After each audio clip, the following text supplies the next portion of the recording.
Eh bien le bonjour, ici Django, bienvenue dans cette nouvelle vidéo. On va parler aujourd'hui de Diablo 4, du coup, qui est sorti en accès anticipé. Donc il y a les journalistes qui ont pu poser leur première review. Alors c'est un peu le bazar, je trouve. Alors dans la presse spécialisée, comme c'est marqué ici sur le titre, il fait l'unanimité, hein. Tous les journalistes lui ont mis des notes excellentes. En revanche, au niveau des influenceurs, c'est un peu différent. On peut voir ici le tweet de Exerve qui nous dit: J'ai voulu y croire, mais après des dizaines d'heures sur Diablo 4, j'en suis arrivé à la conclusion que Blizzard ne sait plus faire du Diablo et a perdu la recette. Et il met le lien vers son test.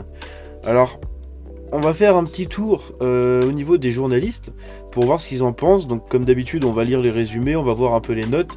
Ici, j'ai 4 reviews. On va pas lire de review en entière, hein.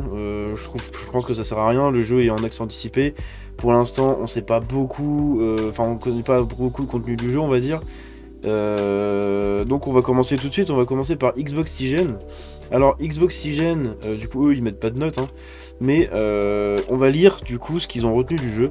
Donc, ils ont retenu qu'un extrêmement simple à prendre en main, la direction artistique magistrale, l'ajout de la verticalité et ses effets de profondeur, la bande-son toujours si envoûtante, une expérience extrêmement riche centrée autour du joueur, pardon, les possibilités gargantuesques pour le endgame, et ce qu'ils ont moins aimé, il y en a que deux, la réduction drastique du temps de sommeil, une vie sociale, pourquoi faire? Parce que ouais, apparemment, il va vous bouffer, genre il va vous pomper votre temps de vie, hein.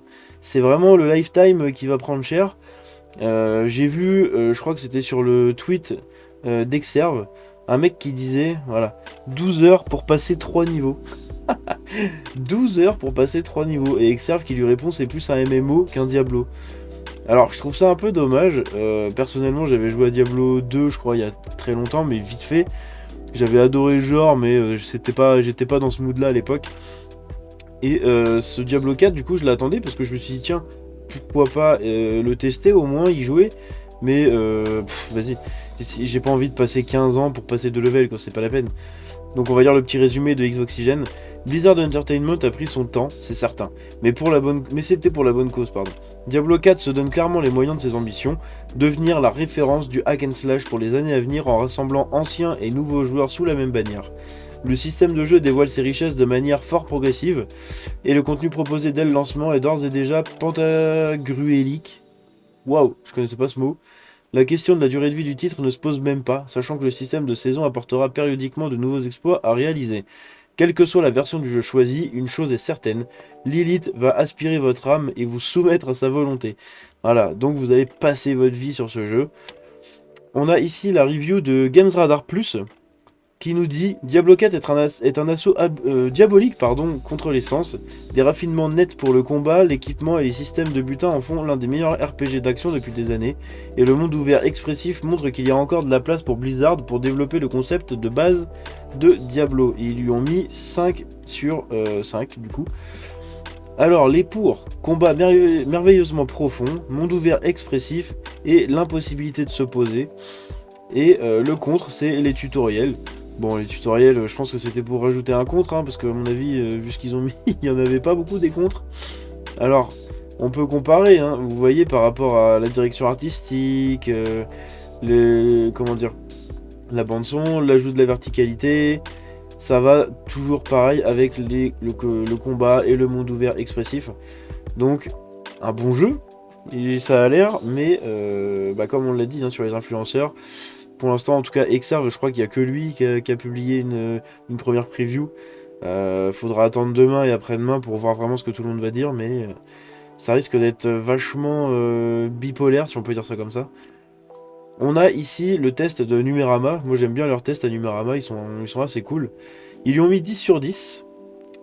Et ils ont aimé la direction artistique à tomber à la renverse, un contenu déjà très généreux, le gameplay efficace et plus technique en prime. Donc on revient toujours à la direction artistique, hein, le jeu est beau et il chatoie et il chatouille la rétine. Et ce qu'ils ont moins aimé, c'est l'interface dépassée. Je pense qu'elle est assez vieillotte, hein, de ce que j'ai vu. Ça fait vraiment jeu de 2010 quoi. Le cheval est un cheat code pour l'exploration et il va falloir trouver du temps. Voilà. Donc eux ils l'ont mis en point négatif. On sait que Games Radar Plus ils l'ont mis en point positif.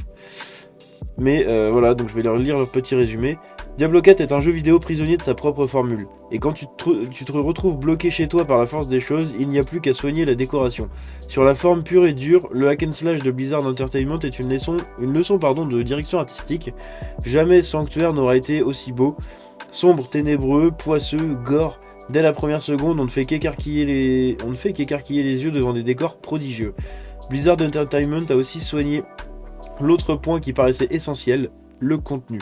Sans même titiller tout ce qui se passera après, entre les saisons, les mises à jour et les extensions, Diablo est déjà d'une générosité assommante. Nous voilà plus que jamais parés pour des heures et des heures à profiter d'un gameplay maîtrisé, un tantinet plus technique et nanti d'une personnalisation poussée. Diablo 4 n'est rien d'autre qu'une plongée dans des enfers accueillants et chronophages.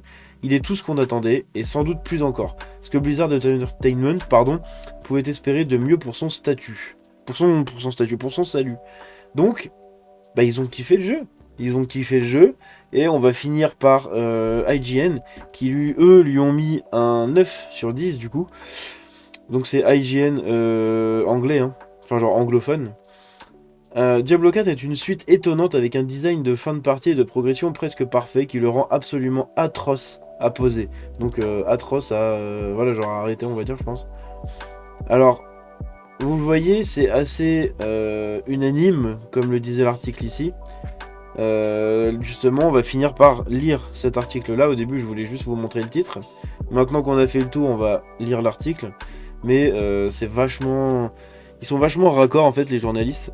Alors que, justement, Exerve, qui pourtant l'attendait beaucoup, le jeu, apparemment, bah, il a été vachement déçu, et je pense que ce sera pas le seul.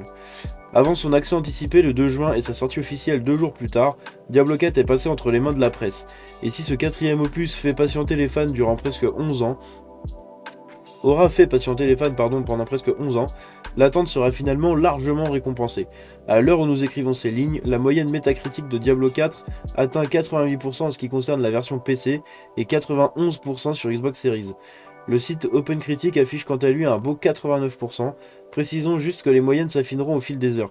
Voilà, c'est pour ça que moi je vous ai pas montré encore la page métacritique, hein. Les premières previews, les tests et tout sont sortis seulement maintenant. Donc faudra attendre. Mais pour l'instant, pour les premières notes, il a l'air quand même d'être très bien noté.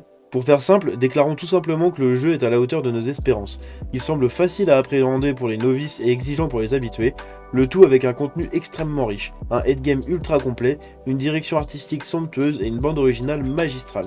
Diablo 4 sera sans doute l'un des candidats au prix prestigieux du jeu de l'année, du GOTY, Game of the Year. Alors, je pense pas qu'il pourra le gagner, parce que il y a quand même Zelda en face. Et pour moi, c'est Zelda qui va le bouffer. J'aimerais bien que ce soit Starfield. Mais je pense que c'est Zelda quand même qui va le manger, hein, vu ce qu'il a fait encore, comme Breath of the Wild à l'époque. Bref, c'est pas le sujet. Donc, les premières previews des journalistes, pour l'instant, elles sont unanimes. Le jeu est excellent.